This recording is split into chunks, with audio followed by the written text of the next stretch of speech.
Welcome back to the program. In case you are just joining us, karibu tena sana. This is Good Morning Kenya. My name is Wambui. As always, we appreciate you for making time to be with us here on Good Morning Kenya. Thank you so much for sharing with us your feedback. Na kuna mmoja aliongea hapo hivi Twitter, alini hurt feelings by the way. Ebu hata nikutafute. Alikuwa anasema mambo ya fair tuachie Jane, Agake, Regina, ati Ray amesema namba iko wapi, niko na fair. Ngoja nikutafute saa hii tu. I retweeted your post. Mwingine anauliza, this is Travens, anauliza this time hamjatoa presents za Valentine. Umeanza mapema. Valentine's is coming. Hold on. We got you all. Hatuwezi hata Valentine's ipite tu hivyo. Natafuta hiyo tweet. Alini hurt feelings by the way, but it is well. I will be finding that tweet nitawasomea in not too long, but keep checking in. The hashtag is still Good Morning Kenya pale Twitter, at KBC Channel 1 and at Jane Wambui is how you can reach out to us this morning. We now want to move on to the next discussion, and this is our Women at the Forefront segment, where we just get to interact with women who are out here doing fantastic things for the society. And with us in studio this morning, we have Florence Mwange, who is in charge of the Destiny Rescue Center. Karibu sana, Florence. Good morning. Good morning too. How are you? Fine, thank you. Thank you for making time. Thank you. We appreciate you for being with us this morning. Thank you for hosting me, and you're looking fantastic. Oh, thank you. Thank you so much. You could start by saying hi to our viewers. If you have social media handles, you can also give them for our viewers. Good morning, viewers. My name is Florence Mwange. A beautiful morning, a blessed day. Here's your camera. Unaweza waangalia ukiwa wa address pale, camera 2 ndio yako. Shine nayo. Asante. I'm glad to be here this morning to interact in this segment. You can reach me on, you can get me on Facebook, Destiny Rescue Center of Florence Mwange. All right, there you have it, Destiny Rescue Center. We'll be getting to get to know more about Destiny, but let's just get to know you as a person. You know, for the benefit of our viewers, unashinda Florence Mwange ni nani, tunasikia mambo ya Destiny Rescue Center, but tell us a bit about yourself. Yeah, Florence Mwange is a beautiful woman, as you can see. Hey. Yes, married, blessed with 3 children. Yes. And went to school in Kaptagat Girls. After that, I went to college in Nakuru. Then I became a teacher at some point. Then after that, I switched my line of work to rescuing children in need of care and protection. What brought about that change in terms of what you were doing as work? I think it's just the way I interacted with many children, because my life actually revolves around children. So I got to see that there are children who are really helpless. They do not have somebody to rely on. They do not have somebody to guide them. And that is why when I decided to now go the direction of working with these children, that they may be able to stand and be somebody in life. And what was the hardest thing that you had to deal with looking at this new path that you had chosen? Unsure of what lay ahead. What are some of those hurdles and things you had to overcome when you were personally switching to this line? Number one, it was, I think, people believing in what you're doing.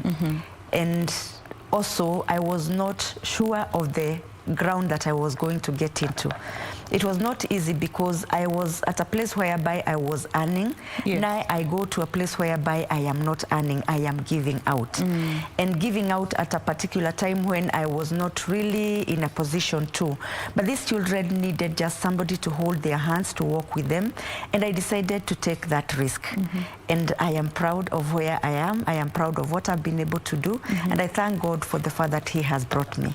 Now, also looking at these particular children, they all come with different concerns, different needs.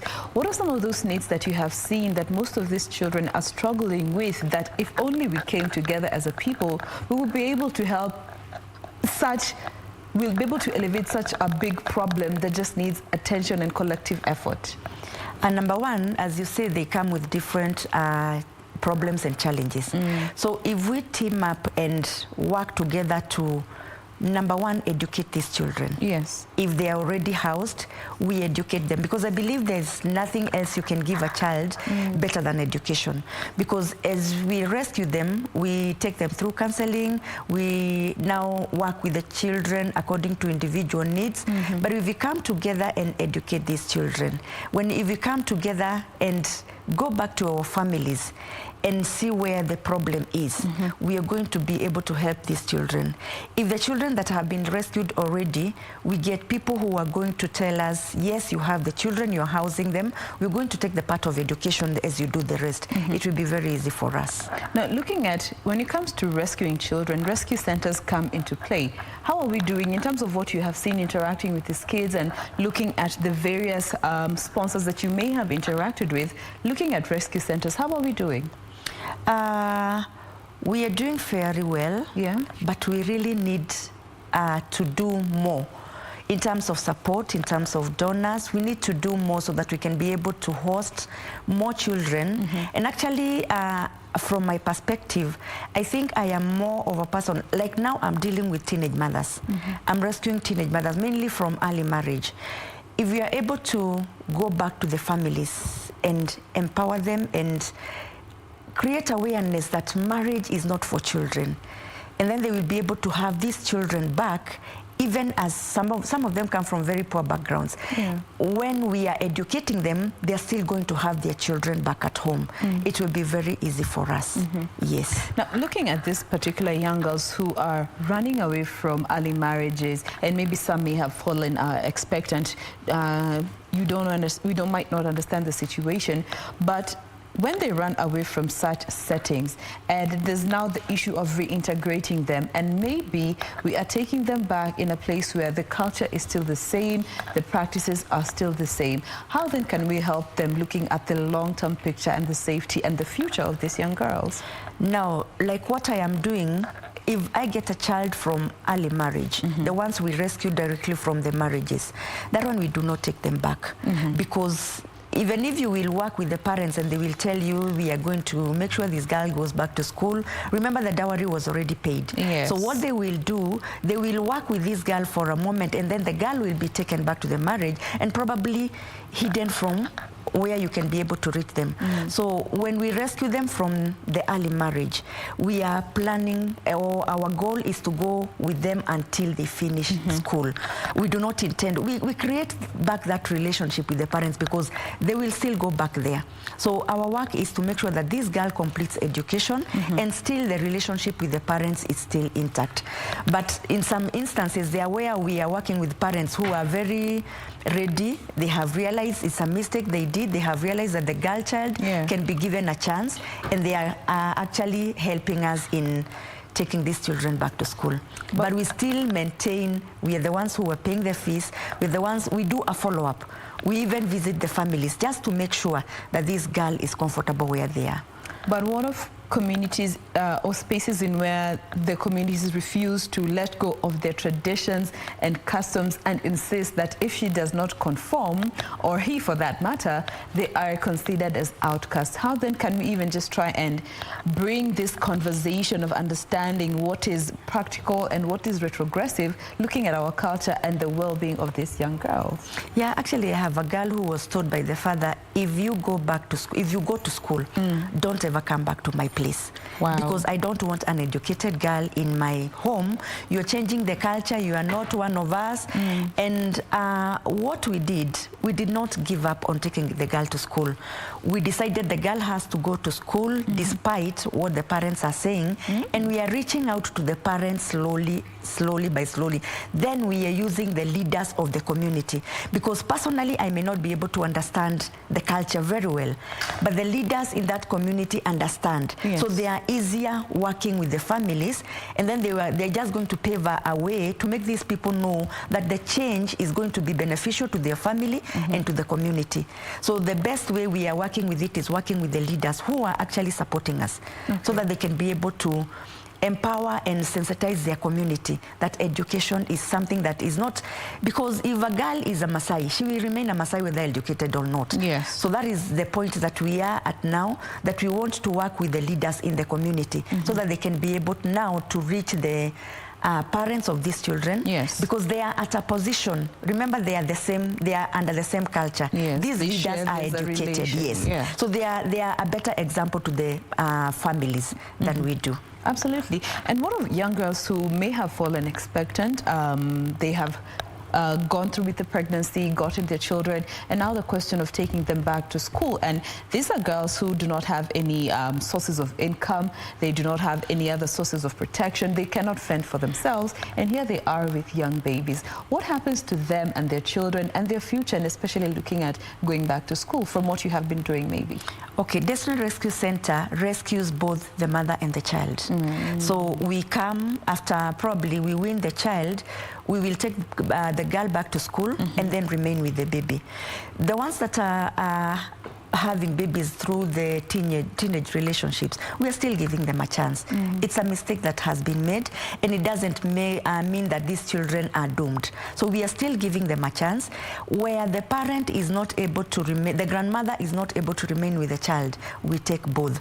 And again, we are looking at the separating the girl and the baby, because the best love the child can get is not from the grandmother, it's from the mother. So I want to have this girl and the baby, so when they come for holidays, they will still continue bonding with the babies. With their babies. Yes. Now, and then at the end of the day,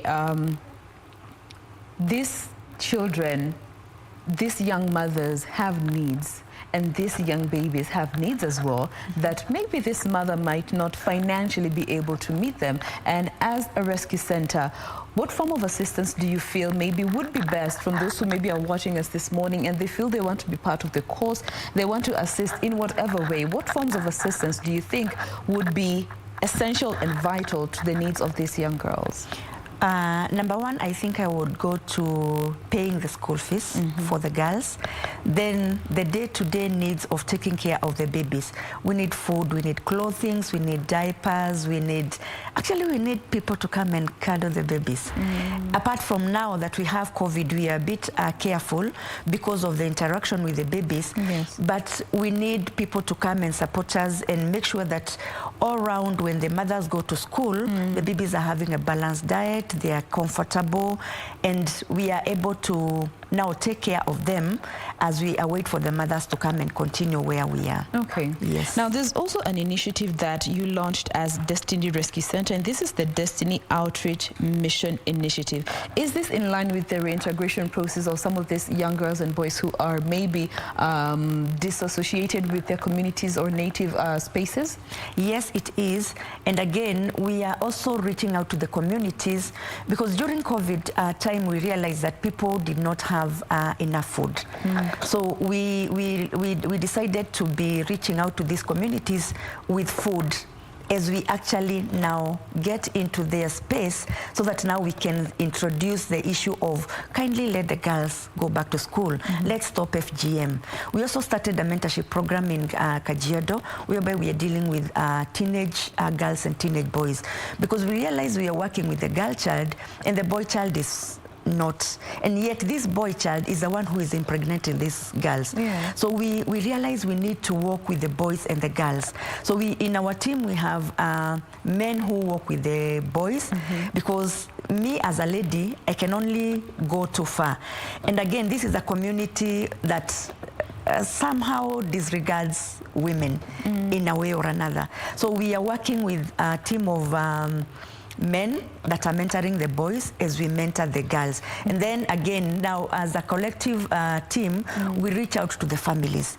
As we give food, we get time to speak to them. We get time to show them the importance of education. Yeah. For the boy child and the girl child, we get time to show them the importance of teaching our children the morals, because once a girl is has gone through FGM, yes, then it's like a license to have sex. And these girls know nothing else. So we want to teach the girls to say no to sex, as much as we are protecting them with the leaders from FGM, because that one now is a bit deep, but we are determined to see that these communities will change the narrative of especially circumcising the girls. Yeah. Yeah, because with what I have gone through and the experiences I have had with the girls, And even what they talk about, it's something that is too painful for them. It's too painful, and yeah, it's emotionally destroying these girls.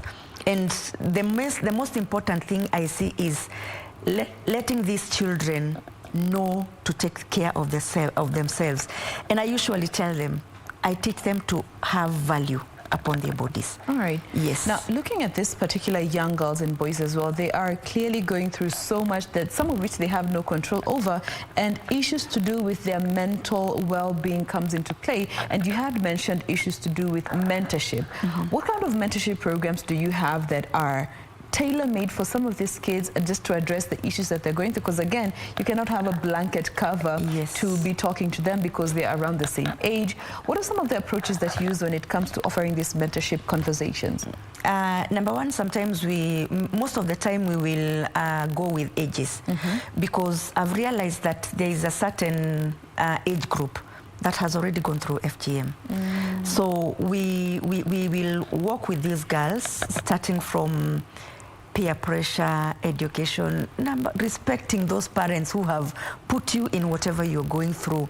So we have different approaches on how we are handling these girls, and mainly according to the way a certain community or certain group is presenting its challenges.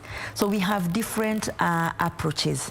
We are giving sanitary towels, we are giving pads, we give soap, we give lotion, just to make this girl feel like she is a girl. Yes. Then for the boys, we also do the same. We give underwears, we give school materials. Now, in every mission we go, we have to sit down and see, last time we did this, now what are we going to give? And sometimes we even give these children food to take to their parents. So after we do our mentorship, then this boy will go with a package of food to the parents. This time now we are not dealing with the parents. And then again, when you give these girls sanitary towels, because they will tell you, we are given 50 bob of them border riders. We are given, that guy just bought me sanitary towels. So when we equip them with sanitary towels and panties, and we categorically tell them, now you don't remove that panty for anybody, because we have already given you what is taking you to that man. Now let's focus on education. And I think the most important thing is to let these girls now know that sex can wait until they get over school and then they get married. Because for me, it is about letting them have the moral values in their lives and know that sex actually is not for young girls. They have nothing to do with sex.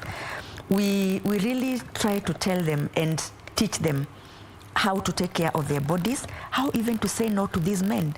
Because sometimes when you grow up knowing something, like now I have been circumcised, there's nothing else I'm waiting for is to get married. I'm a grown woman. I'm a grown woman. So I am free to to have sex. I am free to engage in, and let me tell you something. Some of the girls are telling us. Hold on, I think let's take a break first before we get to have an actual feel of some of the experiences from at least your interaction with what you're comfortably sharing from at least what you've heard from these young girls. Remember, we're talking about a Destiny Rescue Center, a home that has opened its door for the sake of young children who are in need. Do stay with us. We take a very quick break. We'll be right back to continue with this discussion.